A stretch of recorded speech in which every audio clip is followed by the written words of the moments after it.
We'd like to offer you a place here at Hillview next year. Thank you, John. That's great news. Thank you. Now, we'll enrol you under your legal name, Thomas, but any non-legal documents will use the name Hannah. Is she starting a new school? First day of high school. Does it look okay? Take a look.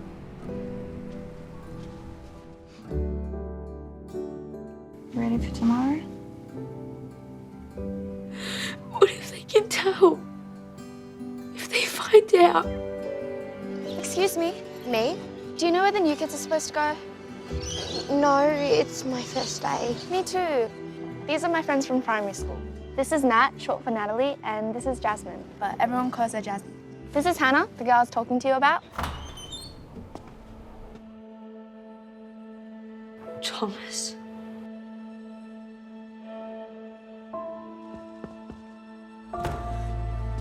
Don't ignore me, Tom Tom. Can Olivia come over this afternoon? Why do you want her to come over? Because I want to tell her that I'm trans. Why are you acting so weird? Do you know what transgender means? Like Caitlyn Jenner? I'm transgender. I was scared to tell you in case you didn't want to be my friend. Hey, have you guys seen this? What is it? It's a joke, but it's not very funny. It was probably just one of the boys mucking around. We tracked down the original post. It didn't come from Isabella. We thought you weren't coming. Hey, Hannah. Don't let her get to you, okay? Come on, get in.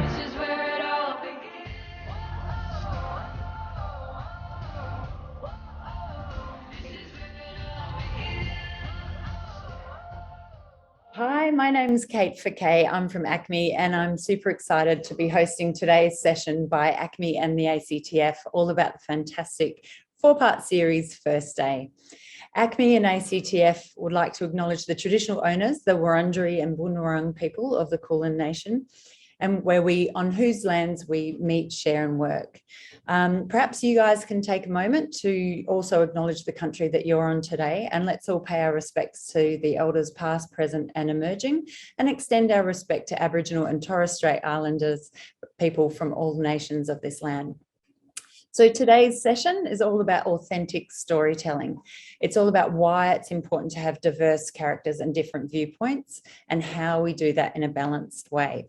Also, what did the creators consider when thinking about their audience? First Day feels like a very real story about a girl starting high school and finding the courage to be her authentic self. It's the first Australian scripted television show to star a transgender person in the lead role, and it recently won an International Emmy. You can watch the first season of of First Day on ABC iView now and look out for season 2 coming in 2022.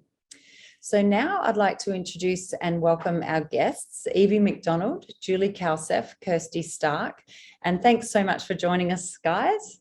Perhaps you can just start, Evie, and tell us a little bit who you are and what your role was on the production. Hi, I'm Evie Macdonald. I played Hannah Bradford on First Day. Great, thank you. And Julie. Hi, my name's Julie Kalceff. I'm the writer and director of First Day. Fabulous. And Kirsty? Hi, my name's Kirsty Stark and I'm one of the producers of First Day. Well, welcome, guys. It's, as I said, such an honour to be talking to you.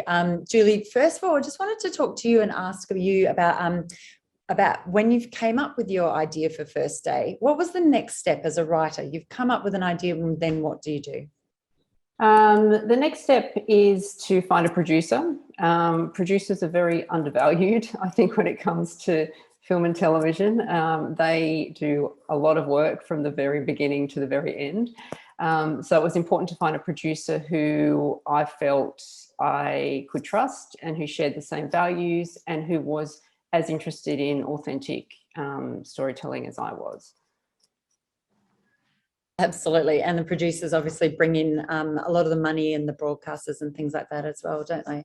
We'll hear a little bit from Kirsty in a sec about what a creative producer does, but just along the storylines, why did you choose to shape this story around Hannah's first day and first weeks of high school? And why was it important to tell this story from Hannah's point of view? It was important for us to start with Hannah's first day at high school. We wanted the story to be something that people could identify with. I think the best screenwriting is a story that's based in specificity, but also has universality. And I think the more specific you can be about someone's experience, the more that other people can identify with it and can relate to it. So we thought by starting with Hannah starting a new school, everyone can relate to that. Everyone at some time has started at a new school. Everyone knows those feelings of anxiety. Will I meet any friends? Will I fit in? So we thought by starting with her first day, it's a point into the story that everyone can relate to. And then we go on the journey with Hannah, and she's just another girl starting high school, but she's also transgender. So then we bring in the other issues that she's dealing with. Yeah, I think you did that in a really sort of fabulously balanced way. There was lots of ways of understanding and relating to the characters. And Kirsty, as a creative producer, what's your role in bringing this story to the screen? So a lot of the producer's role is around what happens behind the scenes. So finding the financing, finding the place where it will be seen, whether that's in a cinema or in this case on TV. And helping to shape all of the logistics of a production, so the cast and crew, and making sure everyone's in the right place at the right time so that we can create it. But it also goes further than that. It's being a sounding board for the writer, director, making sure that the story they're wanting to tell is coming through in the scripts and coming through on screen, and helping them to make sure that it goes out into the audience in a way that it will resonate. Yeah, just speaking and thinking about audience, how did you know who your audience were and what were some of the things that you had to think about when you were creating a series for your audience? We were specifically developing this story for ACMI, the children's channel on ABC here in Australia. So we knew that that audience had a specific age range of 8 to 12-year-olds, and we were trying to really make it so that the story was seen through Hannah's eyes as a character and they could relate to her. But we also wanted it to transcend that and be seen by wider audiences, so families sitting down to watch the show together. And I think Julie's done a really beautiful job of weaving so many different characters' perspectives into the show. So you get a sense of what the parents might be feeling, or the brother or Hannah's friends along her journey, even though it is very focused on her. I do love Hannah's relationship with her brother. It's really good. And Julie, so what thinking about when, as a writer, and you're thinking about your audience, do all our stories have to appeal to everyone to be worth telling? Do you have to make a story that's going to make everyone happy and relate to it? I don't actually think that's possible. I don't think it's possible to make everyone happy. I think if you try to please everybody, then you're losing the essence of the story. Yes, you want your story to transcend your target audience. You want your story to go beyond the initial audience that you're making it for. And I think you do that by tapping into real human emotion and authenticity. We're more alike than we are different. We all experience the same emotions. And I think if you can convey those emotions in an authentic way, then audiences who aren't, say, a 12-year-old transgender girl starting school, audience can tap into those emotions and they can still feel for Hannah, feel empathy for her, and go on that journey. I think the issue with a lot of content, it's particularly LGBT content, is that there is an expectation that every story will appeal to everybody, and that's not fair. It's not possible. And so I think the more content we have, the easier that will be, and the less of a burden it will be on each individual story. Yeah, we'll talk a little bit more about diverse viewpoints in a second, and some of the screen representation considerations. But Evie, I'm dying to talk to you. Thanks, Julie. Evie, your performance is really quite remarkable. You convey so much emotion and joy and happiness and sadness. You're really quite a phenomenal actress. But I did want to ask, during the, I guess, the development of the story in the series, what was your input into the storyline and character of Hannah during the script writing phase? Well, it was more about just kind of leading Julie into the right direction of what it's like to be trans. I feel like no one other than a trans person can speak on those real life emotions and the experiences that trans people go through. And it was just more about the way that, say, a trans person would portray that emotion and what would be going through their head at that moment. There really wasn't much. It was an amazing script from day one. So, you know, it was pretty good. I didn't really have to help too much. It was more just about leading people into the right direction. And I think I've read somewhere that you and your mum actually had some input into just some of the experiences that you'd gone through. So did your mum sort of have a bit of a look at the script as well sometimes? Yeah, my mum did have a look at the script. I'm not sure exactly what she helped with, but I think it was just more about, you know, talking about our experiences and all of that, and trying to make Hannah as diverse and authentic as we could. Fantastic. Well, let's have a look at a clip now. This is a really important moment in the story, and then we'll hear more from you about what your thoughts are about that scene.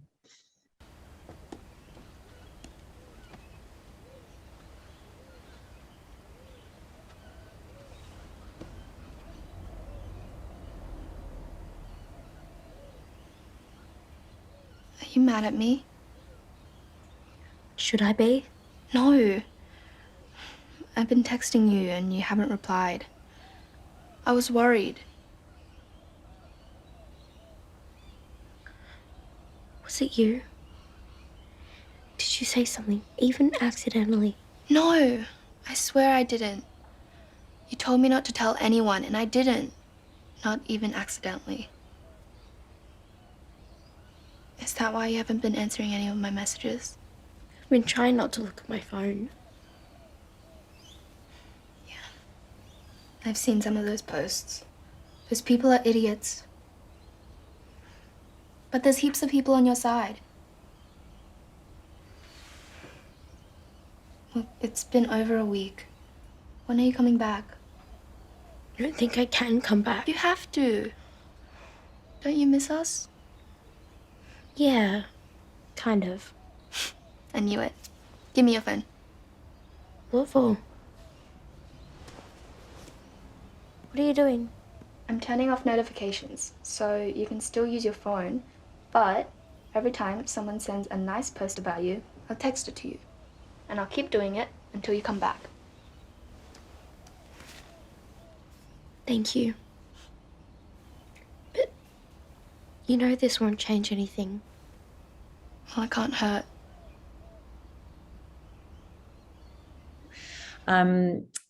So what's happening in that scene, and why is that an important moment for Hannah and Olivia?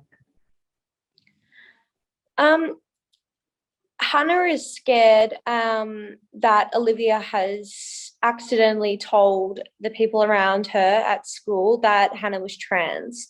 Hannah's just recently been outed, and she is, I guess, too scared to go back to school and feeling very insecure. So she's at home at the moment, and I think she's kind of just dealing with that by herself. And Olivia comes over to try and reconcile and see if Hannah's okay. And in that moment, I guess that, Hannah's trying to figure out, was it you? Like, did you break my trust? And Olivia's trying to reassure her that, no, you can trust me. And I promise you it wasn't me. And in that moment, it's nice because Hannah's a bit skeptical at first and all of that, but it shows you what a good ally is, and it shows you that Olivia really does care about Hannah and really is trying to prove that it isn't her. And by doing the best that she can, she's trying to help Hannah be able to recover and heal. Yeah, she certainly does that. Thank you. So what do you think any, I guess, year 6 kids going into high school and preparing for their own move might take from this series?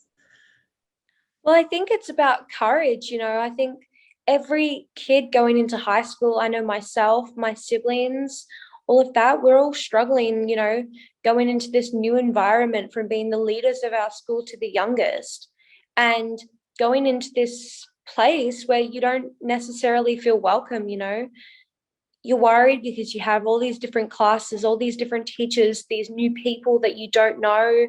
Maybe you don't have any friends at that school and you're going to have to try and make friends, and you're scared you're going to be alone on your first day of school. There's a lot of stuff that goes through children's minds on their first day of high school, and it is different for everyone. And in this case, Hannah is moving to a new school. She doesn't have friends, and she's also trans, and she's scared that she might not pass because it's the first time that she's going to be going into a school environment being her authentic self. So it talks about being accepted and just trying to be yourself and finding that courage. Absolutely. She's an incredibly strong character, isn't she? She draws on a lot of internal strength, I think, during the series. Thanks, Evie. Julie, could you just tell us what elements of the story do you feel like were really vital for making First Day a success? It's a good question. I think it's hard to know when you're creating something what the impact's going to be, or if it is going to be successful. And I guess, you have to ask yourself, the question is, what is success? For us, it was about, Kirsty and I spoke from the very beginning that we wanted this to be a story that started conversations for people, for trans kids and their parents, for cisgendered kids learning to be a good ally, as Evie pointed out. It was important for us that it was a story about hope and that it was positive. So I think that was one of the elements that really helped it to be successful. We didn't want to make anything that was too negative. I feel very strongly that you're responsible for the content that you put out into the world. And so for us, it was about putting a positive story. Yes, Hannah has difficulties. Yes, there are things that she has to overcome. But for us, it was about creating a story where we can talk about those things, but also show hope. But I think, having said that, one of the major factors of why the show is successful is Evie's performance. Kirsty and I were concerned very early on that we wouldn't be able to find someone for the role. We were concerned that we wouldn't be able to find a 12-year-old trans girl who could act. Acting is very difficult. I have the utmost respect for actors. I can't act myself. And so when we found Evie, we were so pleased and so relieved that we had someone who we truly believed could do the story justice. And I think it was Evie's performance. This story started out as a standalone episode, and because Evie's performance was so amazing and she brought so much to the role, that was a major factor in us being able to take it to a series. So, it's kind of like lightning in a bottle. It's kind of like, how do these things happen? How do these things become successful? But I think one of the major factors is Evie herself and her performance. Absolutely agree. Yeah, no, you just hold so much in your presence in your face, Evie. Actually, Evie, I wanted to ask, now you've got a short film, because some people might not know, but First Day started as a short film. Now you've got a short film and 2 seasons of television under your belt. We haven't seen season 2 broadcast yet, but I believe that's coming next year. What's the best thing about playing a lead role, and what's the hardest?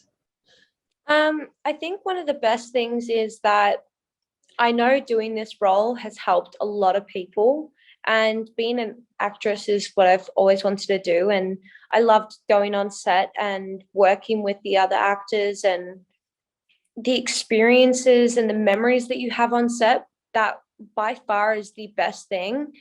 And probably the hardest thing was the hours. Not everyone realizes that actors do have to work a lot, and yeah, that can be hard, early starts, late finishes, but in the end, it was all worth it. Little question without notice. So did you take time off school, or did you try and fit it all in at the same time? I did take time off school. Okay, great. Thank you. Kirsty, so we were just talking a little bit before about, authenticity in storytelling. And I just wondered, from your perspective as a producer, what kind of stories should we be hearing more of on our screens, and why? I think it's really important to just have a really diverse range of stories from different people and different parts of life.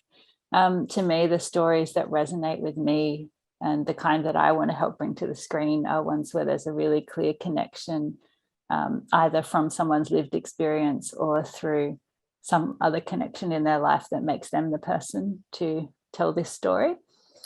So in Julie's case, she had a close friend of her family who was trans and understood that experience through them initially, and then did a huge amount of research and consultation with the trans community in order to bring this story to life.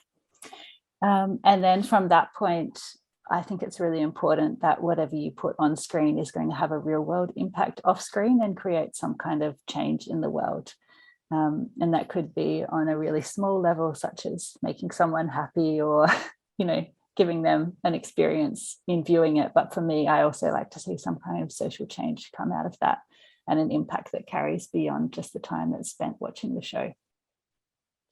I'd be really interested to know what was the response that you received from people that had seen First Aid. We've had a really incredible response from all over the world.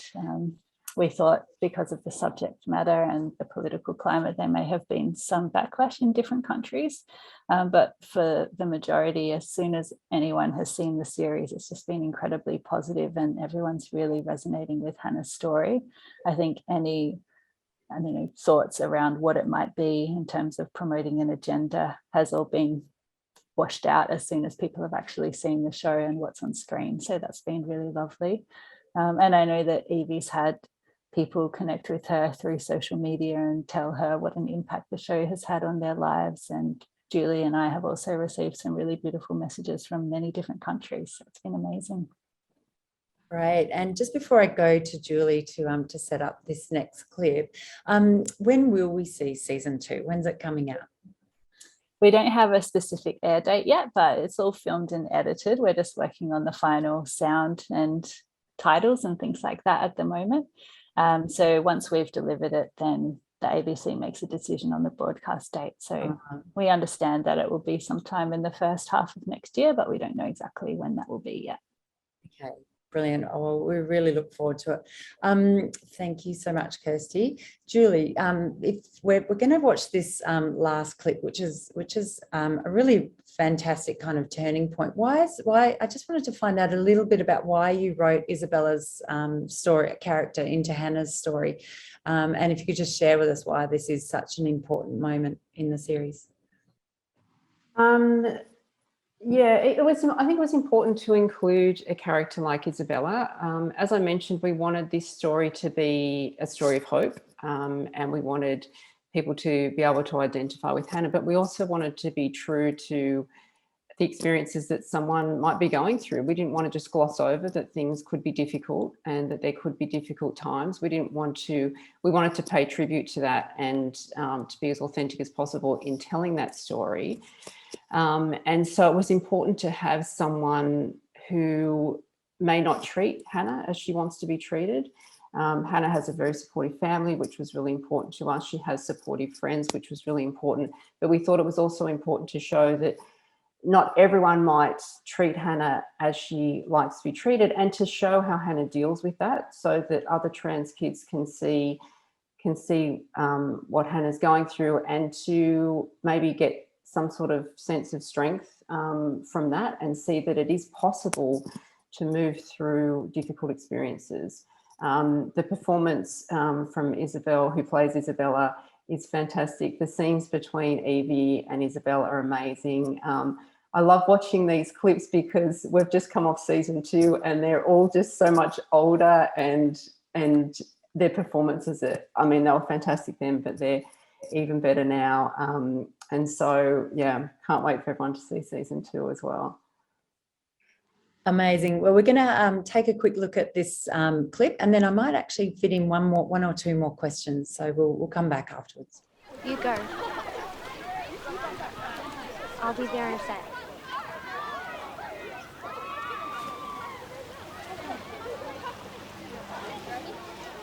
Hey, I have a rash if you want. It might be a bit small, but it's got long sleeves. As if. So inclined.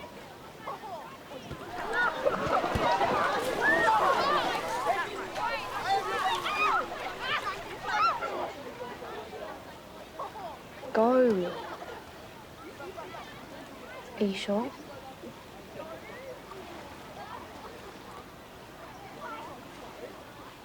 Thanks.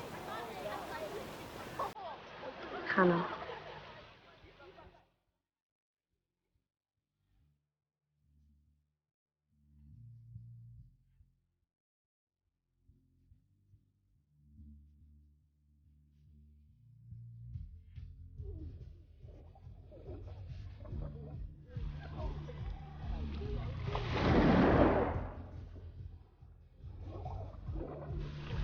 I just absolutely love that moment because it's just such a feeling of positive change and rebirth that you get for Hannah.